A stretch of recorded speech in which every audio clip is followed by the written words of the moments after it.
May bala ka bang mag-asawa o mag-anak in the future? What's up mga ka-Powerpuff? So yun, for today's video, kami ay magbumukbang ng mangga with alamang and asin na may sili with a twist. Kasi gumawa si JN ng mga question nandito. Mamaya bubunutin namin isa-isa and sasagutin namin kung ano yung mga nandun sa tanong. Surprise to guys. So yun, simulan na natin tong vlog natin. Ano na? Tikman na natin. Pangunahan mo na. For the go na ang mga tanong. Ay, barado pa ang lalamunan ng tao na to. Oh, di ba ganda? Sarap! Sarap. Sena. Wait lang. Tikman naman na natin yung sili na may asin. Kain tayo guys. So yun, baka nagtataka sila kung bakit tatlo lang tayo nandito ngayon. No, nasaan ba si Mojo Jojo? Asan nga ba siya? Busy. Nasa showroom. Niladlad no? Ganda.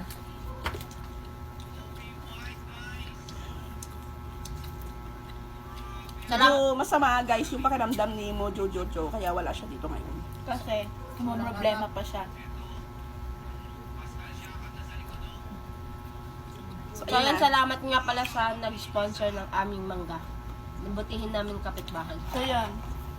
Umpisa na natin kasi syempre, di ba, lumalalim na ang gabi.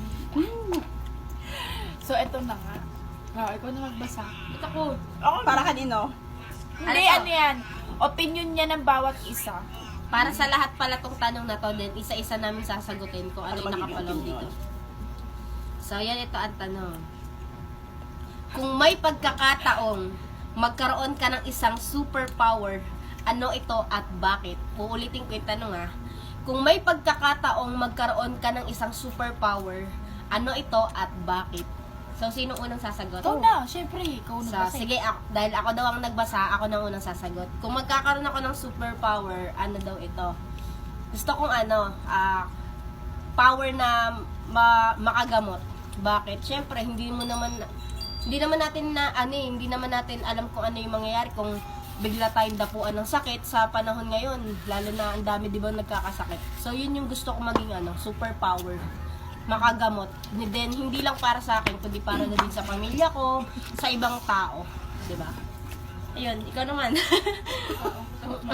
Ako, kung bibigyan ako ng pagkakataon na magkaroon ng isang superpower, ano ito at bakit? Gusto ko yung magkaroon ako ng power na makatulong sa mga mahihirap, lalo na sa mga bata.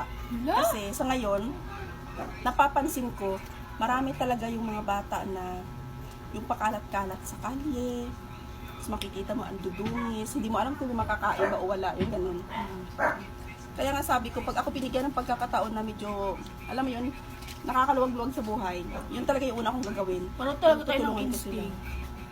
Tutulungan ko sila. Kasi, nakakaaway.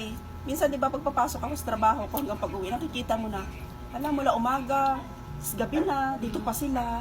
Isipin mo, saan sila kumukuha ng pagkain, di ba? Yung mga ganun, gusto ko silang tulungan talaga. Talagang deserve din naman yung iba talagang tulungan. Lalo na yung iba na wala naman kasi talagang kakayahan na para... So, yung, lalo na yung mga, alam mo yun, yung mga PWD, Oo. talagang walang-wala. Tapos, inaano pa sila, pinuputya pa sila ng, alam mo yun, nakakaluwag ka ng asabuhay, tapos ginaganon mo pa sila. Imbis na Sobrang tulungan mo, di ba? nakakaawa. So, yan. Ako same with tita. Syempre, Ayun na ako yun. andun na yun. Andun na yun. Kasi gusto namin talaga makatulong.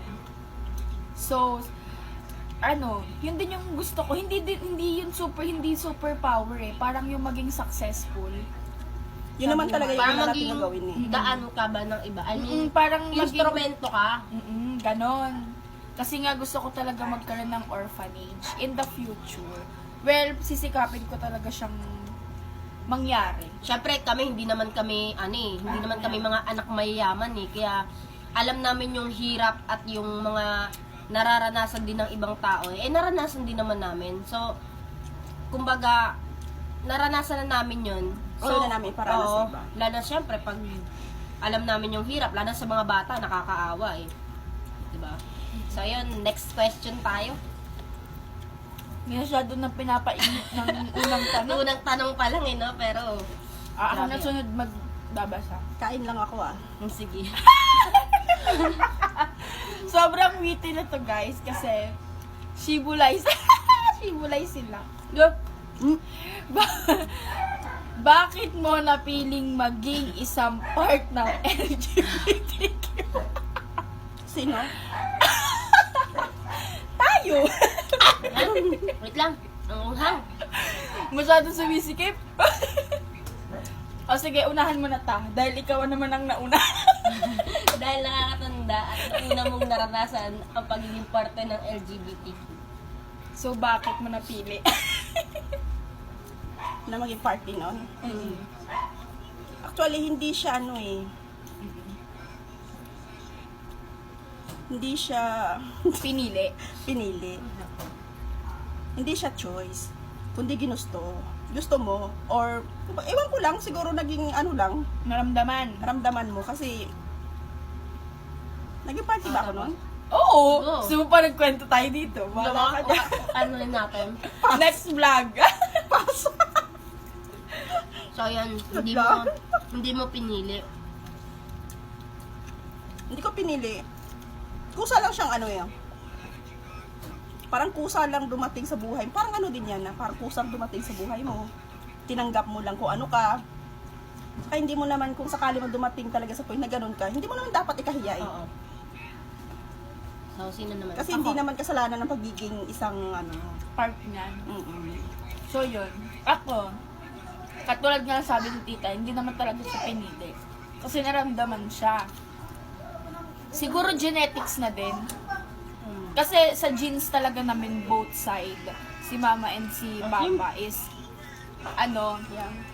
part talaga, may mga part talaga na ganun. So yun, hindi ko siya pinili. Naramdaman ko siya until now.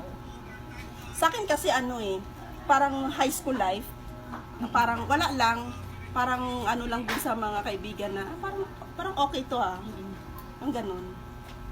Pero mas pinili ko pa rin maging straight. Siyempre. Hi po, kain po tayo. Kain po. Ito kasi lumayan. So, ano ba? Dapat ko pa bang sagutin yung tanong? Eh, kasi, Sagutin mo ko yung totoong Ulo? Kita naman. Hindi, same lang din naman sa kanila. Gaya ng sabi nga nila, hindi naman to hindi naman namin pinili ito eh. Kumbaga, kusa namin din naramdaman. Siguro nung una, confused hanggang sa katagalan, tinanggap din namin. Kasi wala namang masama kung maging part ka ng LGBTQ eh. Di ba? Tao ka pa rin naman eh. Hindi naman kabawasan sa pagiging tao mo kung maging parte ka man yan o hindi. Saka hindi naman kasalanan ang pagiging yan. Dapat nga proud ka. Tsaka dapat tanggapin mo kung ano ka. Di ba? Yun yung mahalaga dun eh. So yun. So yun, pangalawang question pa lang yan Meron pa tayong Nasa hot seat na ako. Grabe yung mga tanungan natin dito So, syempre, di ba, bumunot na. Magbasa na kami. Ito na. Yan naman.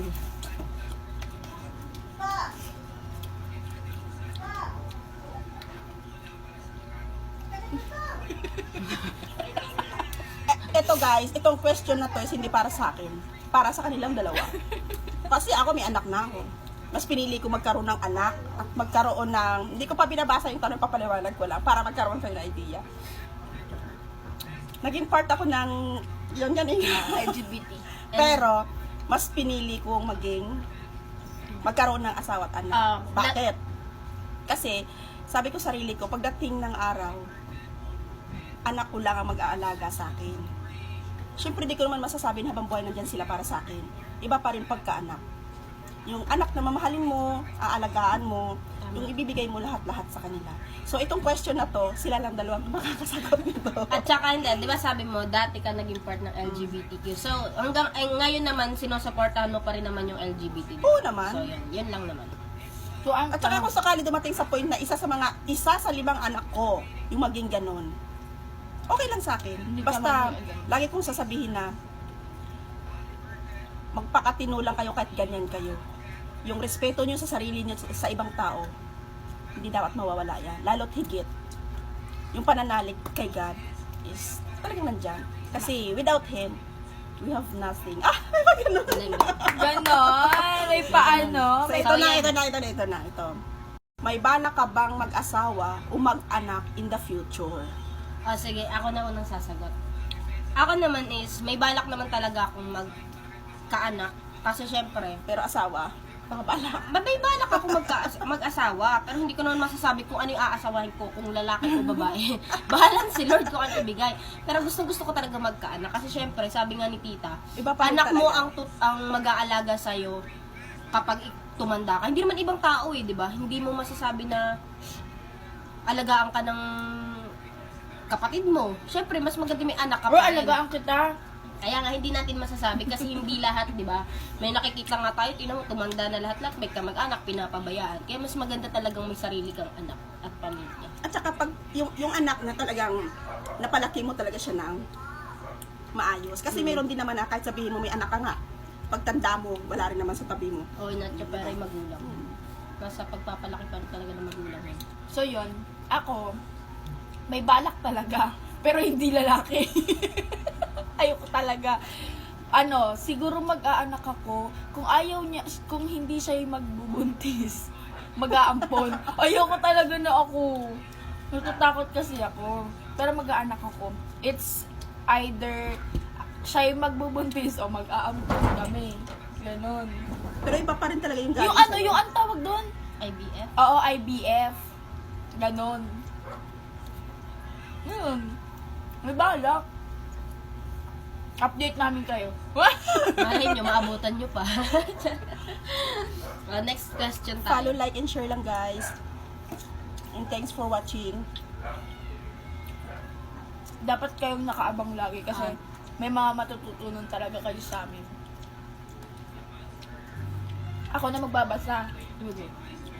Kasi bumunot na ako binuksan ko na hindi na nagdedesisyon Kung may nais kang baguhin sa iyong panlabas na kaanyuan, ano ito at bakit? Ako wala na. Kasi for me, perfect na to para sa akin. Binigay ito ni God hindi ko na pwedeng baguhin. Kung anong binigay ni Lord sa akin, ibig sabihin, yun na yun, sapat na para sa akin. Wala na ako ibabaguhin. Siguro kahit dumating sa point na magkaroon ako ng maraming pera, wala na akong ipapayos sa mukha ko. Eto na. Ano ugali ko? Mataray ako sa inyong paningin. Pero totoo. yun lang. Ako wala na akong babaguhin. Ako naman, wala din akong babaguhin. Bakit? Siyempre, tanggap ko naman kung ano ko tsaka yung itsura ko. Sabi nga nila, nagsisimula sa sarili ang pagtanggap. Kasi kung hindi mo tanggap yung sarili mo, paano ka tatanggapin ng ibang tao? Tama? Tama.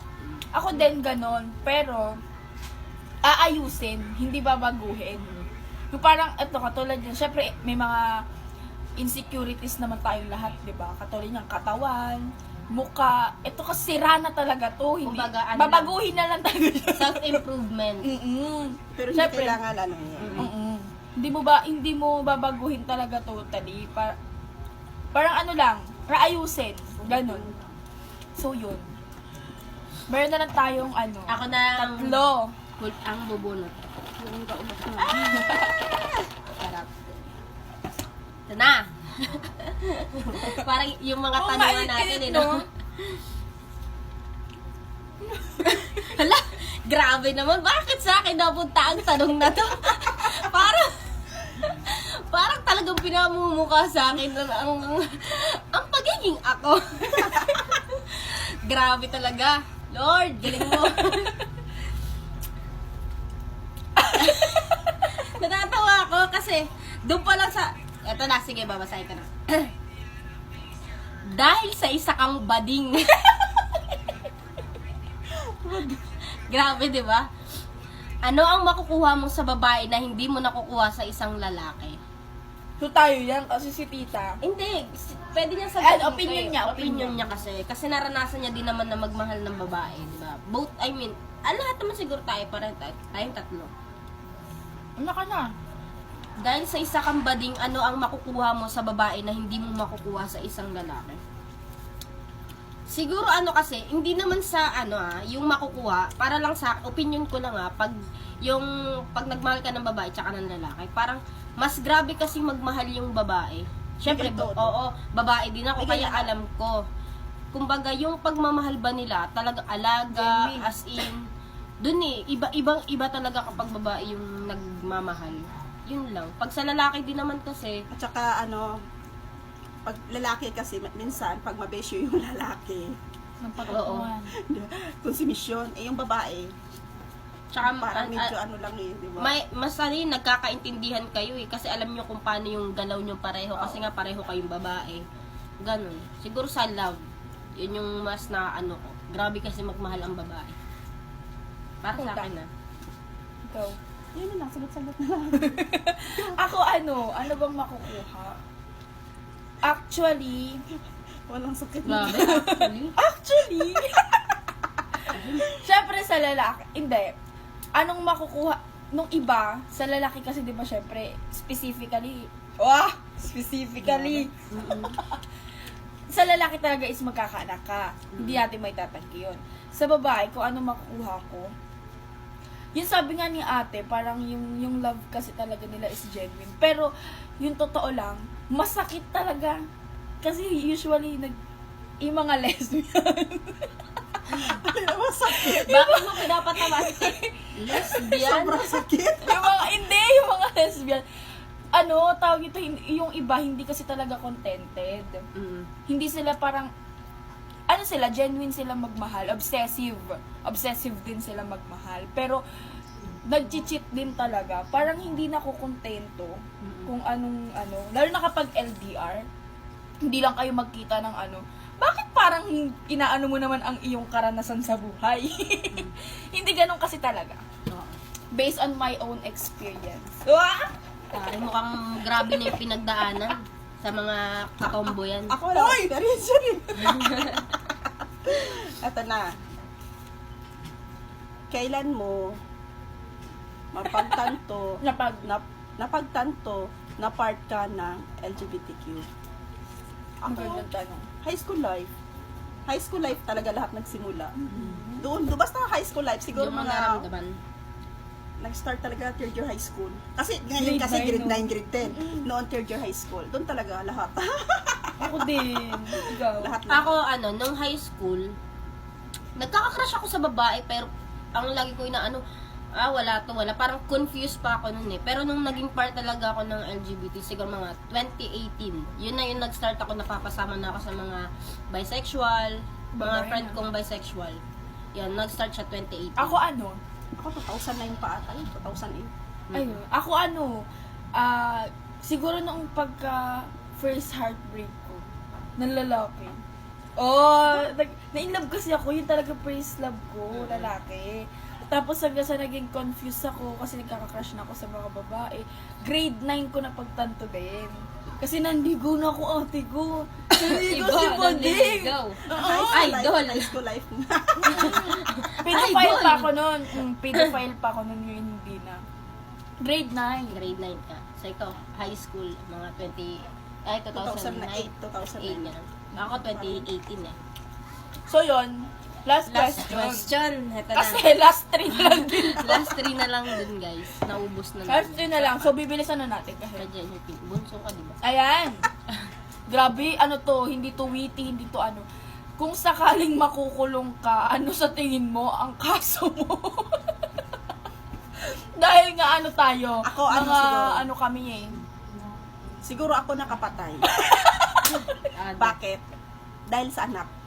Kasi lait-laitin mo man ang pagkatao ko, wag na wag mong pagsasalitian ng hindi maganda ang isa sa mga anak ko or else you're gonna die. Gusto ko yun! Ganun lang ako. Gusto ko yun! Oo, ganun lang ako.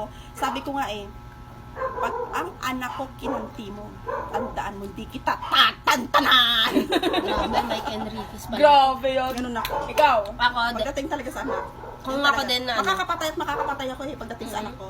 Pag anak ko kinalaban ko, Iba kasi makakapatay ako. Iba kasi ang pagmamahal ng isang ina sa anak talaga. Totoo yan. Ako, matatanggap ko lahat sa akin wag lang talaga anak ko. Doon talaga ako siguro makukulong, makakapatay ako. Ako din siguro kung makukulong ako, ang dahilan din, may napatay ako.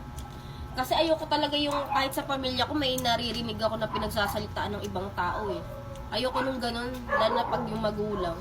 Siyempre, Lalo ikaw sa ba, panahon ngayon, maraming marites, di ba? ikaw ba naman gugustuhin mo na anuhin yung pamilya mo? Ako talaga anak talaga. Ano ba yung mga kaso? Ano ba yung mga kaso ngayon? Hindi ko talaga alam. Pero hindi, may nakita ko parang shinare mo ata yun. Yung anan? About sa ghosting. Ah, Hindi siya dati. kaso eh. Parang Hindi. pwede ka lang if mag-file ng kapag ng complaint. Siguro ganun. Kasi hindi naman dahil sa ghoster ako. Pero kasi pag kunyari, di ba, may nag-chat sa'yo. Tapos parang hindi mo trip yung vibes. Tapos syempre hindi mo naman nakakalain baka may nahulog na sa'yo, di ba? Wow, ganda! Ganda! Ganda! Na na na na na. So yun, ganun feeling ko ayun. So, Kasi yan. guys, alam nyo ba't kami nagmamatay? So, yan guys, natapos na natin yung manga, naubos natin yung minumukbang natin. Correct. Then, naubos na din natin yung mga tanong. Kasi nga, hindi lang talaga, hindi namin nakalain na mag-feel Na kami. ganun talaga yung mangyayari. Ganito, abot ng vlog. Kasi binigay lang na unexpected, may nagbigay sa amin ng manga. Then nag-decide kami na what if na lang kami, magmukbang. So guys, sa susunod na mga araw, maganda kayo ng mga tanong para sa amin. At kung sino sa amin yung gusto nyo na sumagot, sasagutin namin. Maging specific kayo. Mag-comment lang Comment kayo. down below po. Yes. Pa-like na din ng aming page and pa-follow na din ng aming page. Si Support. Mojojo po, makikita nyo sa next vlog namin. May sakit kasi siya, kaya wala siya ngayon. So, ayan guys, salamat sa inyong panunood. Naway nag-enjoy kayo at may natutunan kayo sa aming mga ibinahagi sa inyo. Wow, napakalalim! So yun guys, don't forget to follow. Like and share. Bye guys! Bye-bye! Kita-kits tayo sa next vlog! Bukas na.